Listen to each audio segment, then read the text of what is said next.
mbote bandeko balandi bayenyonso bazwami na bandako mpona kolanda biso na mosika émission na biso ya mokolo na lelo ya le cri de la sentinelle. Tozali sur ce plateau ngai votre sœur, la sœur d'Ancien Ebale naza accompagné na pasteur na biso le pasteur Luc de l'église ministère de délivrance feu du Saint-Esprit. Mbote pasteur na biso. Mbote maman. Pasteur na biso azali ye moko te na mokolo na lelo azali accompagné na bandeko oyo ye na etonga. Mbote bandeko na biso. Alors likambo na biso oyo tokolobela lelo na l'émission na biso ezali koporter sur discipola. Pasteur okotalisa biso discipola ezali nini? En fait, discipola ezali l'école oyo bazali kotalisa tout conseiller ba disciple. Donc kati na école ya biso oyo bazali kotalisa to enseigner ba disciple. Motuna na ngai yango ekozala boye.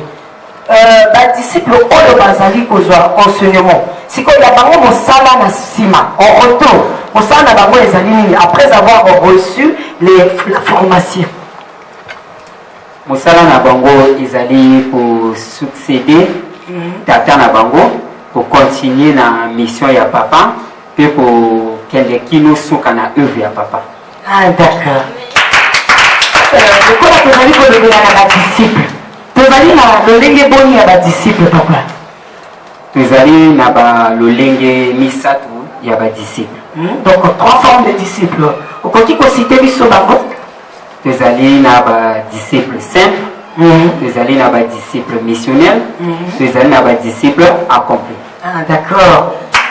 Sikoyo na lolenge misato ya badisciple wana okoki kolakisa biso mosala na bango nini disciple simple azali lokola définition et puis disciple accompli pe missionnaire lolenge olobi.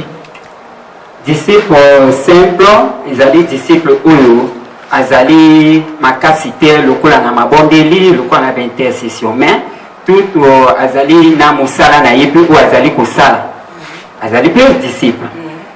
Disciple missionnaire ezali disciple oyo azali na lopoto na nzinga ya bavoisin balobi gagner dame oyo azali kokende kopanzaka sango sango elamu na bamboka na bakartier. Disciple accompli ezali disciple azali lakisa lokola tata na ye oyo akokani na tata na ye oyo soki omoni omoni tata. Lolenge moko na kati ya etonga na biso elenge olakisi biso mpe naza komona mpe journaliste naza komona mpe koaffirme ke yo ozali lolenge moko na tata apôtre Ange Céleste mpo ntango toyokaka ye tomoni te likambo mosusu ya kotuna ezali boye lolenge tolobeli na badisciple simple disciple accompli mpe missionnaire. Est-ce que disciple missionnaire akoki kozala en même temps disciple accompli? Oui, toutefois, disciple, parce que tout le bien disciple accompli, azali lokola tata na ye. Donc, disciple accompli, ezali disciple, azali na ba capacité tout na kati na ye. Akoki pe kokuma disciple missionnaire. Donc, akende ka ba mission, et alobaka lolenge moko na tata na ye. Lokola tata. Sikoyo motuna yanga mosusu ekozala boye. Disciple oyo azali na kati etonga asalaka na emoniseli na ye to kaka forcément fa asala na emoniseli ya tata na ye. Disciple azali na kati na etonga azali kosala na emoniseli ya tata na ye parce que ye azali disciple azali na emoniseli te mais disciple azali ni kolanda emoniseli ya tata azali ni koyamba oyo tata azali kopesa na ye. Lolenge toparle na appel tolobe ezali na appel direct na appel indirect. Est-ce que appel direct moto oyo ayambaka yango ezali kaka tata to disciple mpe akoki koyamba appel direct? Disciple mpe akoki koyamba appel direct mais lokola tata azali toujours elekanaka pa tata tokomona kuna na boboyi tokozwa yango na Samuel na Eli. Samuel ayambaki appel direct mais clé yalaki na tata soki tata afungolaka te kasi yalingaka jwango te. Wana sikoyo tozali kolobela elekeli oyo moto ayambi appel direct esengeli alekela yango te abanda mosala na ye. D'accord pasteur na comprendre sikoyo nalingi kotuna lisusu motuna ya koyeba nini epekisaka disciple abénéficie na ngolo ezali katikati ya tata na ye te? eloko oyo epekisaka disciple kobénéficie na ngolo ya tata ezali lolendo na cupidité, posa ya bozwi, posa ya mbongo. tomonaka yango na basali ebele lolendo wana papa olobi yango eza eloko mosusu kolongolaka lolendo.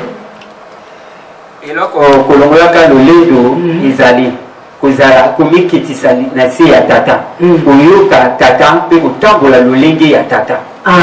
Donc tososoli ke mpo na yo oyo bénéficie na ngolu tata na yo aza nango esengeli eza na komikitisa soki otie lolenge liboso kozwa yango te.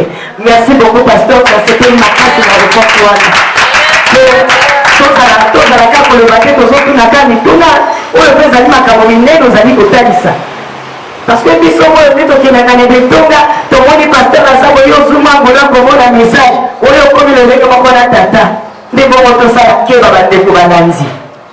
Donc papa motuna na ngai ya suka mpona tokata émission na biso ezali okoki kokende kofongola etonga kozalaka disciple okoki kokende kofongola etonga mosusu so pourtant okata file ya connexion yo na tata.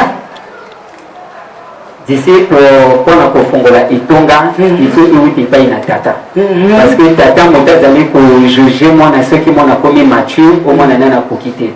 tozala lolenge nini yo kobénéficie na transfert wana oyo tata na yo akotinda yo kozala na nzela ya nini?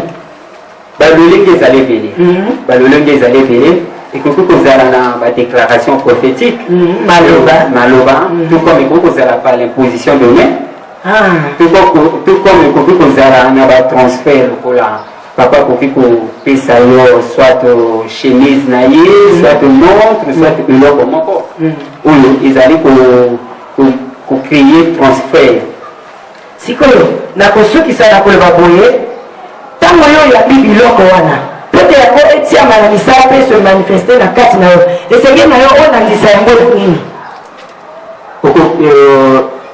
mpona lo ozali koyamba yango badéclaration wana mpona elata nzoto eyali suivi okoki kosala papa donc et puis ntango nyonso kokanisaka na maloba ya tata kolobaka yango keno oyo tata na ngai alobaki na ntina na ngai lo ozali kokonfese kango yango mpe ezali kolata nzoto na kati na yo. Amen. Merci beaucoup pasteur. ezalaki na émission na biso oyo tolobaki le prix de la fontenay pasteur na biso awuti na etonga ya ministère de délivrance au feu du Saint-Esprit oyo ezali conduit na l'apôtre Ange Céleste le messager fidèle tosepelaki mingi na koyamba ye mokolo na lelo tokutani na mikolo mikolia. Merci.